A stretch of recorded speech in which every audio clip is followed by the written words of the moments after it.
Chinese export controls pushing EU companies to move sourcing elsewhere, says industry body. Beijing's export controls are forcing businesses in Europe to move sourcing away from China, according to a survey conducted by the European Union Chamber of Commerce in China and published on December 1. The lobby group published the results of a flash survey completed by 131 of its members, in which 75 companies said they expected to be, or had been, impacted by Chinese export controls. Of those, more than 1 in 3 said they plan to work with suppliers to develop capacity outside China. However, uncertainty remains with a large proportion of the group's members, with 43% saying they have not yet made a decision on how to respond to the controls. China's export controls have increased the uncertainty felt by European businesses operating in the country, with companies facing risks of production slowdowns or even stoppages, EU Chamber of Commerce President Jens Eskelund said in a statement. Eskelund said that export controls had also prompted strong responses from Beijing's trading partners, which has added more pressure to a global trade system that was already under a great deal of stress. Supply chains, delivery, revenue impacted. Many businesses said in the survey that export control measures affect China's efficiency and reliability as an export hub. Respondents noted that it would put strain on supply chains, with 60% saying they expect moderate or significant disruptions to their supply chains once all of Beijing's planned measures come into effect. Another 13% expect to face production stoppages or slowdowns, the statement said. Delivery times will be impacted by the license approval process, with 6% saying it added less than a month to delivery times, 34% saying it added 1 to 2 months, and 40% saying it added more than 2 months. The remaining 21% said they had not applied for any export licenses yet.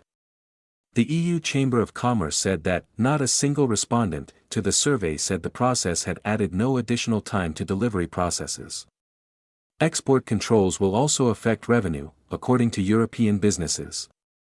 While estimates of the impact of Chinese export controls on companies' finances vary substantially, for those acutely impacted the picture is stark, the lobby group said. It said one company responding to the survey indicated the measures will result in estimated additional costs of 20% of its 2025 gross global revenue. Another said it expects additional costs of upward of €250 million. Expansion of export controls delayed.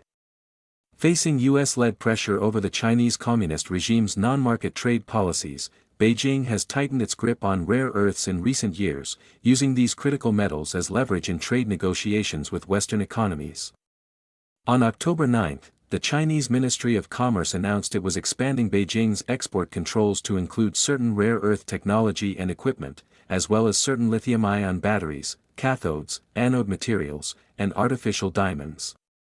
However, following a meeting between U.S. President Donald Trump and Chinese leader Xi Jinping on the sidelines of the Asia-Pacific Economic Cooperation Summit in South Korea, Beijing announced that it would suspend the restrictions for 1 year. The suspension of Beijing's controls also extends beyond U.S. markets to include the EU. EU Trade Commissioner Maros Sefcovic said on November 1 that Chinese officials at the Ministry of Commerce informed their European counterparts that the pause also applies to the EU. Treasury Secretary Scott Bessent told the Financial Times in an interview published on October 31 that Beijing's move has jolted the United States and its allies to fast-track efforts to secure new sources within the next 2 years. China has alerted everyone to the danger. They've made a real mistake, he told the newspaper. It's one thing to put the gun on the table. It's another thing to fire shots in the air. Dorothy Lee and Tom Ozimek contributed to this report.